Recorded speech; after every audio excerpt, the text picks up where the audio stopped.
And now I'll just be moving on to checking cranial nerves number 3, 4, and 6. Cranial nerve number 3 is called the oculomotor.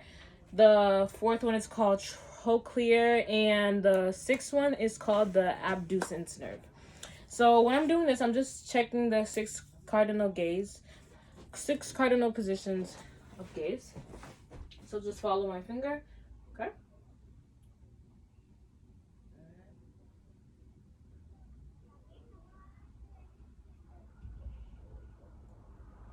Okay, and that's perfect. And now I'll just be bringing my finger toward his nose. Focus on my finger.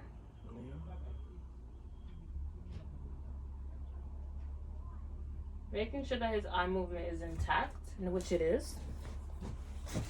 And now I'm just going to shine the light on the pupils and make sure that the eyes respond to the light by constricting. Look up at me, please. Okay. And with the light in them, they constrict to about a 2+.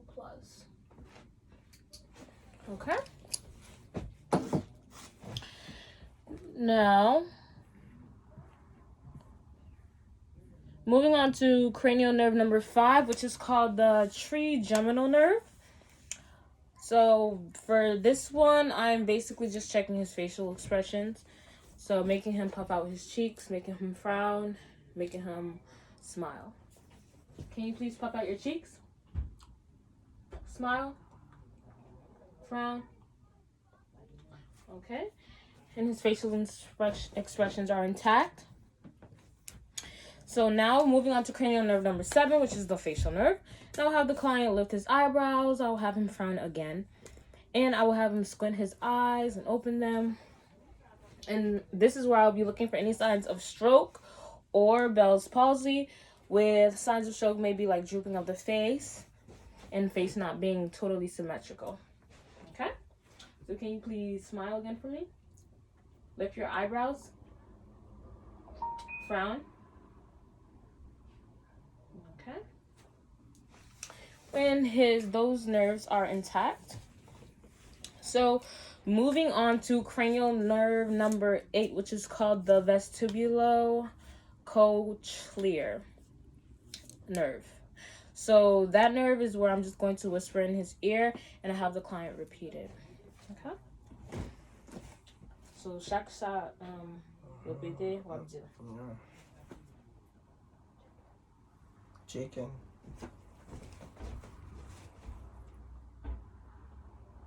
Hot dog. Okay, thank you.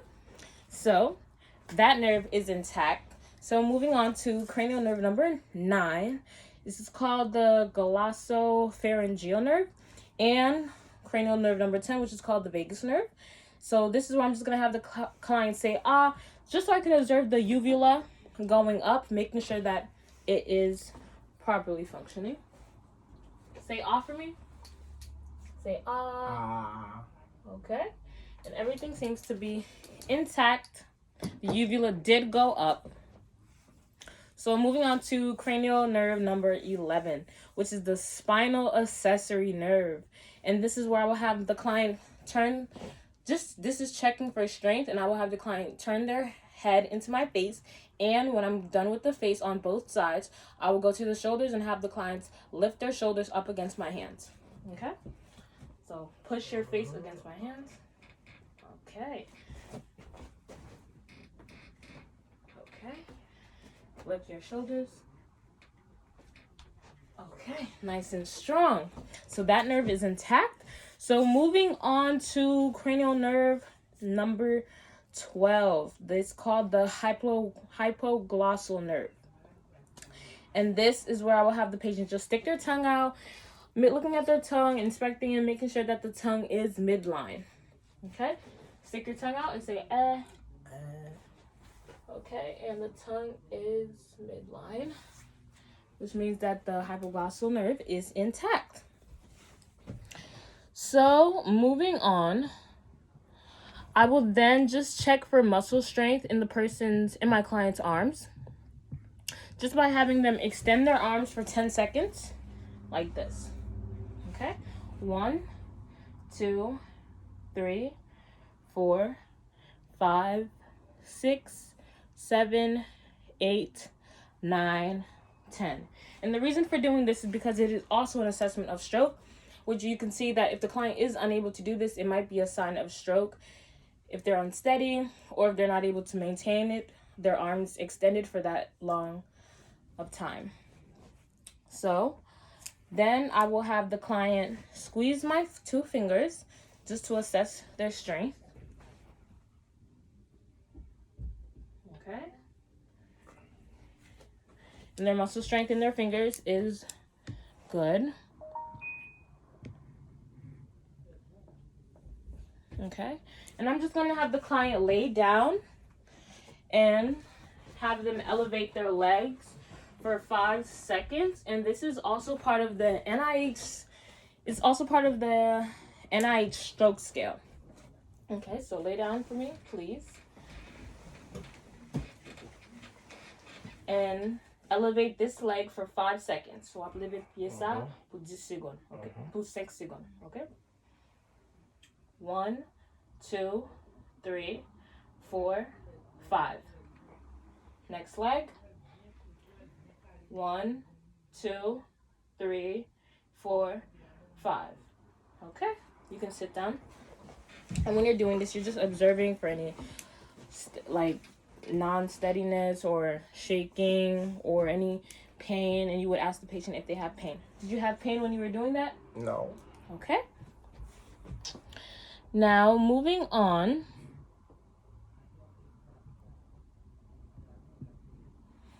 I will have my client finger touch their nose and have the patient touch I will have the client finger touch my finger and have the patient touch their nose, and then my finger again in multiple positions. So I will show this to the client first, and then we will do it. So we do my mid do it là ou même what my nail après ça moi d'autres, OK? Okay. Chaque côté mettez what my nail d'autres. Okay. Toujours my nail avant, OK? Yeah. OK. Commencez avec nail. My nail encore. Continue faire jusqu'à ce que nous stop.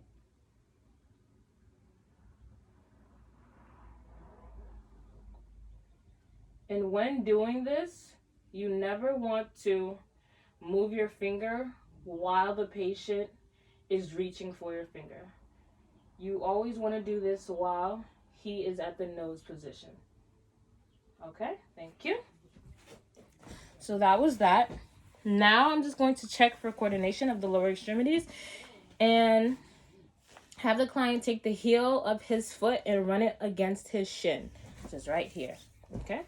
So I put talon pied, or pass the talon pied là. Okay?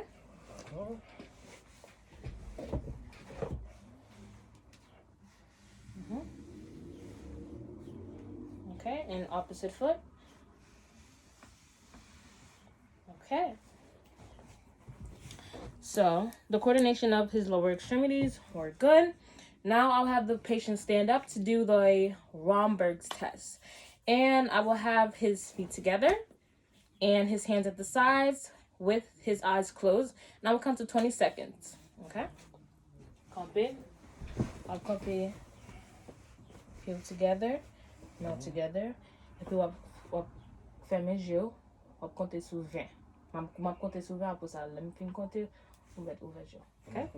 1, 2, 3, 4, 5, 6, 7, 8, 9, 10, 11, 12, 13, 14, 15, 16, 17, 18, 19, 20.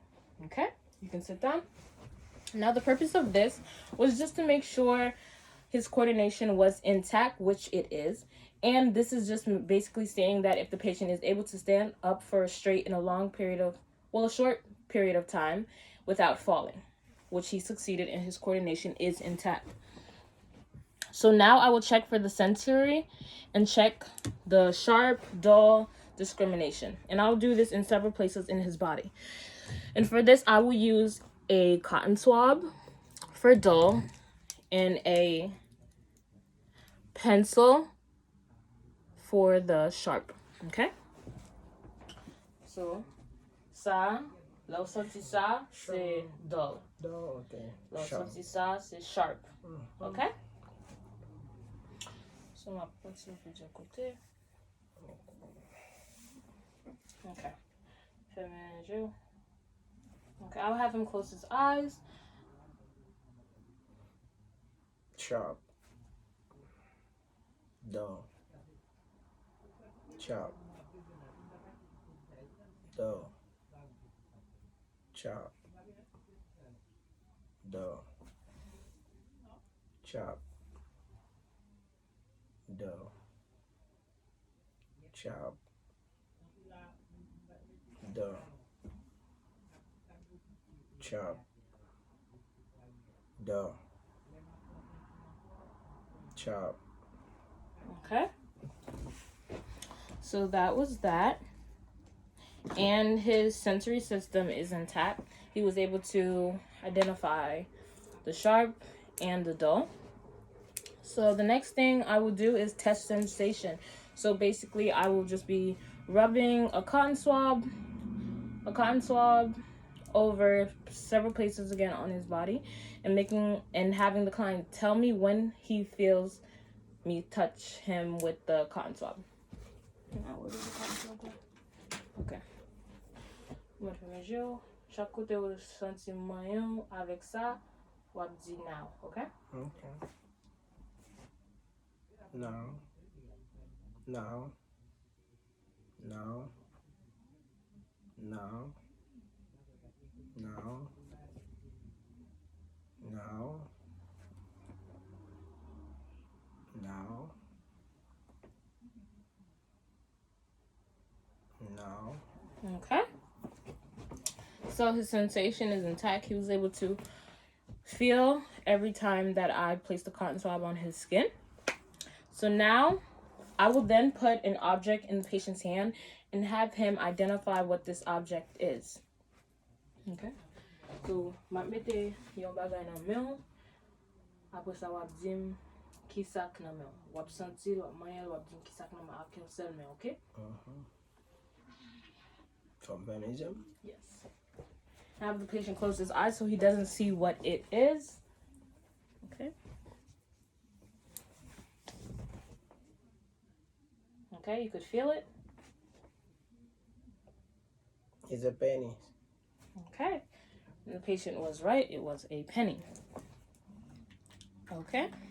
So now I will have the client slightly flex. And this is going to be testing for the deep tendon reflex in the arm. So I'm just going to be feeling for their tendon right here while their arm is flexed.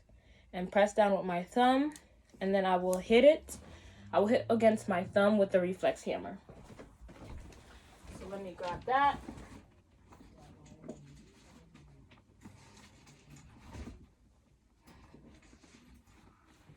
Okay.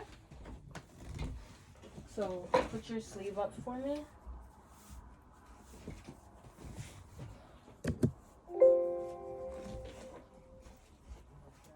Put both of them.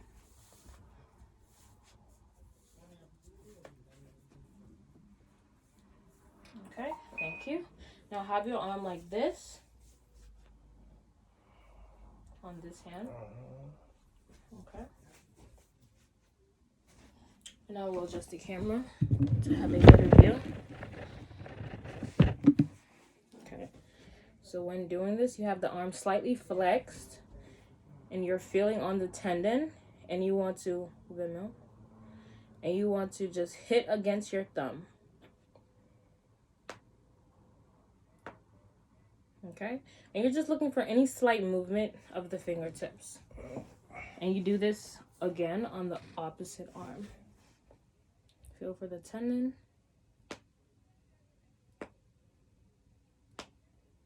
Okay? You're just looking for any slight reflex.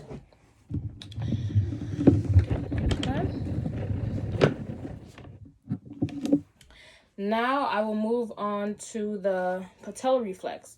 And this is where I will feel for the kneecap and hit right below it. And this time, instead of using the sharper side, I will use the flat side. Okay?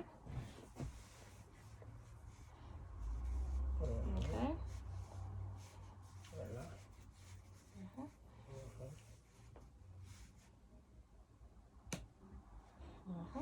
And you just want, what is normal is to get a slight reaction or a big reaction.